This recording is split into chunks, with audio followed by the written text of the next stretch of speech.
ನಿಮಗಿದು ಗೊತ್ತೇ? ತಿಳಿಯಿರಿ. ಮತ್ತೆ ಅನೇಕರಿಗೆ ಹಾರ್ಟ್ ಪ್ರಾಬ್ಲಮ್ ಇದೆ. ನಾವು ಹಾರ್ಟ್ ಪ್ರಾಬ್ಲಮ್ ದೂರ ಆಗಬೇಕಂದ್ರೆ, ಹಾರ್ಟಿಗೆ ಖುಷಿ ಆಗಬೇಕು ಅಂದರೆ ಗ್ರೀನ್ ಮೆಡಿಟೇಷನ್ ಅಂತ ಮಾಡಬೇಕು. ಅದು ಹೇಗೆ ಮಾಡೋದು ನಿಮಗೆ ತೋರಿಸ್ತೀನಿ ನೋಡಿ.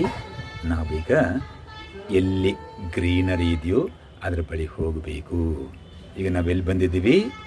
ದೊಡ್ಡ ಪತ್ರೆ ಗಿಡದ ಹತ್ರ ಬಂದಿದ್ದೀವಿ ನೋಡಿ. ದೊಡ್ಡ ಪತ್ರೆ ಎಷ್ಟು ಚೆನ್ನಾಗಿ ಬೆಳೆದಿದೆ, ಎಷ್ಟು ಹಸಿರಾಗಿದೆ. ಸೊ ಈ ದೊಡ್ಡ ಪತ್ರೆ ತಿನ್ನೋದ್ರಿಂದ ನಮ್ಮ ಹಾರ್ಟಿಗೆ ಒಳ್ಳೆಯದು.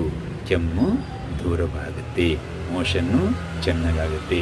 ಎಂಥ ಅದ್ಭುತವಾದ ಶಕ್ತಿ ಭಗವಂತ ಅಡಗಿಸಿಟ್ಟಿದ್ದಾನೆ ದೊಡ್ಡ ಪತ್ರೆಯಲ್ಲಿ. ಸೊ ಇದನ್ನು ನಾವು ಫೀಲ್ ಮಾಡಬೇಕು. ಎಷ್ಟು ಚೆನ್ನಾಗಿದೆ ಭಗವಂತನ ಕೃಪೆ, ಎಷ್ಟು ದೊಡ್ಡದಾಗಿದೆ, ಎಷ್ಟು ನಮಗೆ ಅನುಕೂಲ ಇದರಿಂದ ಆಗುತ್ತೆ. ನಿಜವಾಗಲೂ ಪ್ರಕೃತಿ ಮಾತೆ ನಮಗೆ ಎಷ್ಟೊಂದು ಲಾಭವನ್ನು ತಂದುಕೊಡ್ತಾ ಇದ್ದಾಳೆ. ನಾವು ಹಾರ್ಟ್ ಪ್ರಾಬ್ಲಮ್ ದೂರ ಆಗಲಿಕ್ಕೆ ಗ್ರೀನ್ ಮೆಡಿಟೇಷನ್ ಮಾಡಬೇಕು. ನಾವು ಫೀಲ್ ಮಾಡಬೇಕು, ಎಂಜಾಯ್ ಮಾಡಬೇಕು. ಈ ಹಸಿರು ಇರೋ ಕಡೆಗೆ ಹೋಗಿಬಿಟ್ಟು ನಾವು ಅದನ್ನು ಫೀಲ್ ಮಾಡಬೇಕು. ಮತ್ತು ಇಂತಹ ಸೊಪ್ಪುಗಳನ್ನು ನಾವು ತಿನ್ನಬೇಕು.